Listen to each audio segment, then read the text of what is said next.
Como ya apuntábamos al final de la unidad anterior, en esta unidad nos vamos a centrar en los impactos de las especies exóticas invasoras acuáticas sobre la biodiversidad.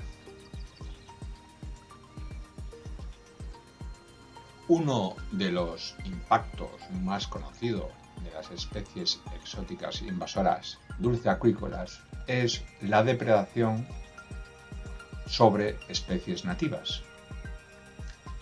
Este impacto ya ha sido descrito en la unidad anterior, donde hemos visto cómo la perca del Nilo ha causado la extinción de varias especies de peces del lago Victoria.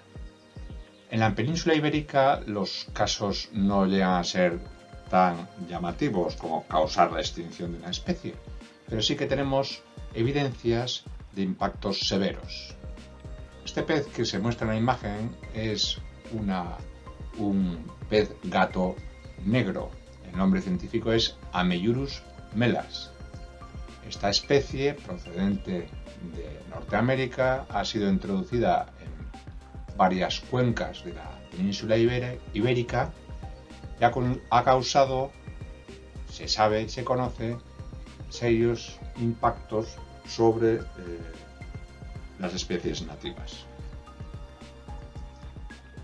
En este gráfico pueden ver los resultados de un estudio realizado en el año 2008, donde se analizó el contenido estomacal de bastantes ejemplares de esta especie para detectar de qué se estaba alimentando el pez gato negro en varios ríos de la península ibérica. Y vimos que efectivamente los peces gato se alimentaban de muchas especies, muchas de ellas comunes, incluso de especies introducidas como la gambusia, pero también detectamos la presencia de presas de especies nativas de peces, como puede ser el barbo del Ebro, Barbus graelsi, la madrilla, para cuando toma Miegi, o el gobio lozano.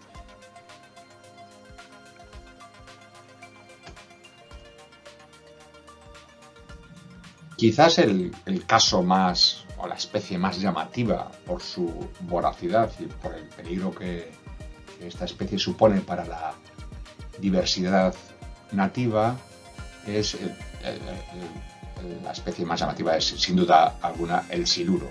El siluro es un pez que puede alcanzar un gran tamaño, algo menos de 3 metros, un peso de casi 120 kilos, animal muy grande, y que además ha demostrado tener una gran voracidad. El animal está adaptado a vivir en aguas turbias, donde efectivamente su vista, prácticamente pueden ver que el ojo es muy pequeñito. El pez prácticamente no necesita la vista, pero sí que tiene estos largos orbillones que le permiten detectar los movimientos que hay en el agua. De tal manera que cuando detecta una presa, pues lo único que hace es engullirla, tragársela entera. De hecho, cuando se han hecho estudios de dieta de esta especie, pues se ha encontrado de todo en sus estómagos. Se han encontrado, por supuesto, muchos peces, se han encontrado patos, otras especies de aves acuáticas, botas, se han encontrado sillas de pescadores, en fin, de todo un poco. En la fotografía, el ejemplar que ustedes pueden ver lo capturamos en el río Ebro y tenía una longitud de 15 centímetros. Tenían este abombamiento en su estómago característico, ¿verdad? Que nos llamaba la curiosidad, y cuando lo abrimos observamos que dentro del estómago tenía doblado sobre sí mismo un ejemplar de barbo de 14 centímetros. Este siluro, que era un siluro pequeñito, se había tragado un barbo de casi su talla, ¿no? 1 centímetro menos. Claro, esto en un ejemplar de este tamaño, bueno, es preocupante porque está depredando sobre especies nativas, pero cuando estos ejemplares son grandes, el problema puede ser mucho más serio, ¿no? Hay ya muchas noticias que hablan de los siluros que se comen de todo un poco, ¿no? En esta noticia puede ver que se comió un perro, ¿no? Que se estaba bañando en un río de Cáceres. Bueno, el perro puede causarnos mucha pena, ¿verdad? El problema está cuando nos encontremos con la noticia de que un siluro se haya comido a un niño, ¿no? Quizás si las medidas sean más drásticas en la conservación, en la gestión, perdón, de esta especie.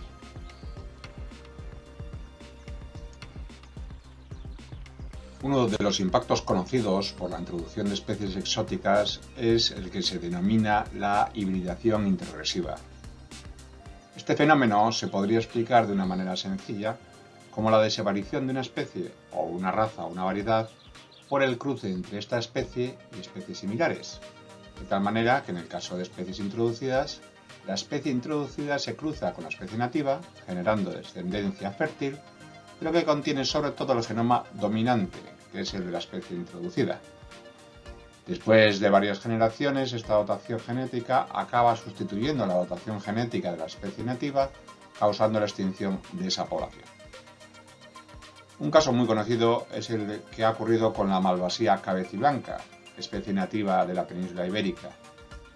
Su área de distribución comprende varias zonas de Asia, el norte de África y el sur de Europa, y está presente también en el sur de la península ibérica. Esta especie, la malvasía cabeciblanca, se ha cruzado durante varias generaciones con una especie introducida por razones ornamentales, la malvasía canela Oxyura jamaicensis. Esta especie, la malvasía canela, procede de América y, como decía, ha sido introducida por razones ornamentales. Es un pato realmente muy bonito, que ha acabado asilvestrándose y mezclándose con la malvasía cabeciblanca y causando un fenómeno de hibridación introgresiva que ha hecho que las malvasías hayan sufrido, especialmente en los últimos años, un declive muy notable. El pez que vemos en la imagen es una trucha común, de nombre científico Salmo truta. Es una especie que se distribuye por toda Europa, pero que en la península ibérica, bueno, es común, pero cada vez se está viendo que sus poblaciones están disminuyendo. Una de las amenazas que esta especie sufre es efectivamente la hibridación introgresiva. Durante muchos años, en muchos lugares de la península ibérica, se han repoblado los ríos con poblaciones de trucha, pero no con poblaciones de trucha locales, sino con variedades centroeuropeas. Estas variedades centroeuropeas han hibridado con las poblaciones locales y se ha producido un fenómeno de hibridación intergresiva. Claro, uno podría preguntarse por qué esto es malo.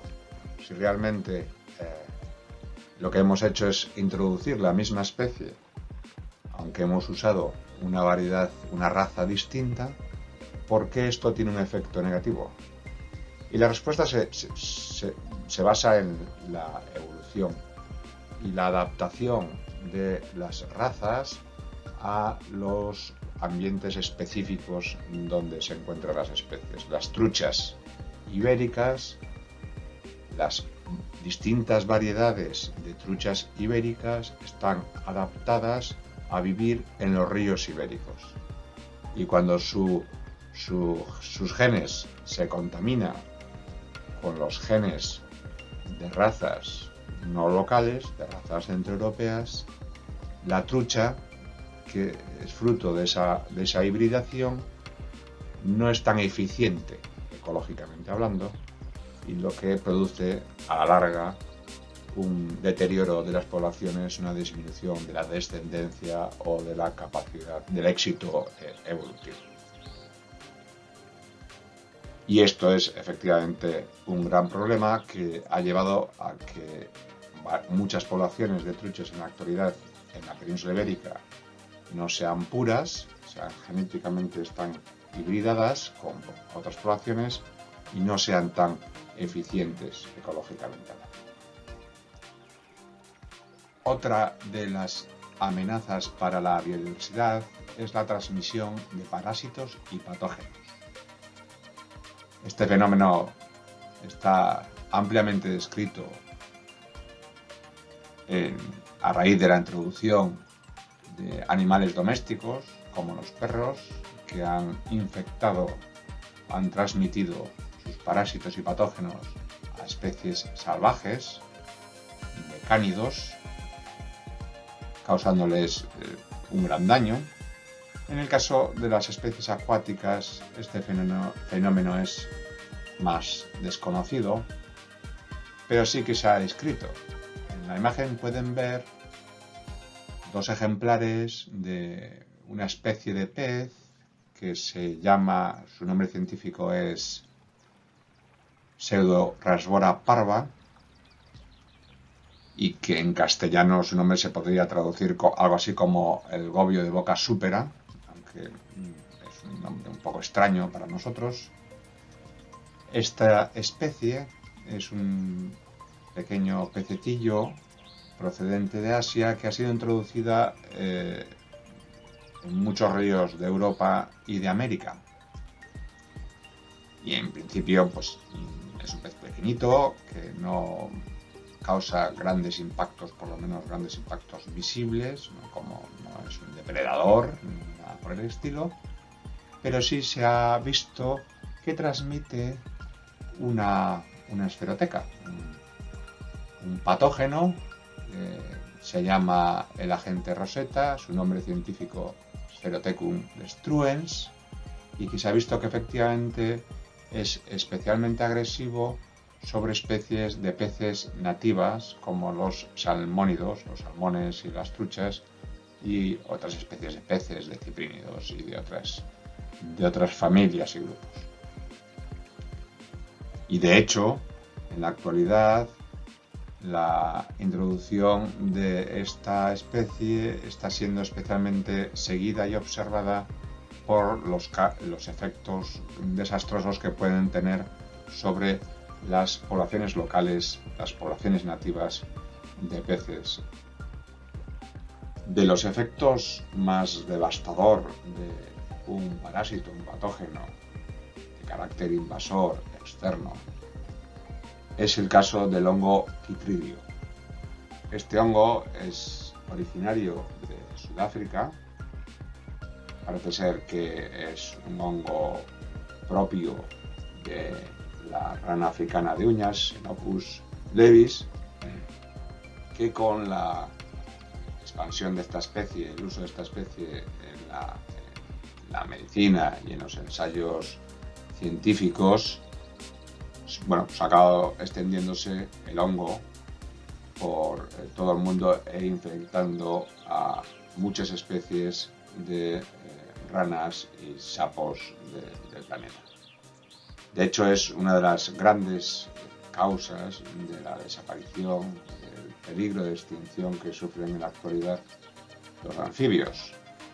Como bien sabemos, no tienen protección en su cuerpo, su piel está desnuda y este hongo infecta directamente la piel de estos animales, produciéndoles en muchos casos la muerte. De los impactos más conocidos producidos por competencia es la que realiza esta tortuguita, el galápago de Florida, sobre las especies endémicas de Galápagos en la península ibérica. El galápago europeo y el galápago leproso. El galápago de Florida se introdujo en la península como especie ornamental. De hecho, todos hemos conocido a este animal como una mascota pequeñita, comprada en una tienda, que con el paso del tiempo, una buena alimentación y las condiciones de temperatura idóneas, este animal crece hasta volverse ejemplares realmente grandes, que son, sin lugar a dudas, muy agresivos, muy voraces y que compiten con las especies endémicas por los recursos en los ríos. En la siguiente unidad nos centraremos en aquellos impactos relacionados directamente con el ser humano. Los impactos que las especies exóticas invasoras acuáticas tienen sobre nuestra salud, sobre nuestra sociedad y especialmente sobre nuestra economía.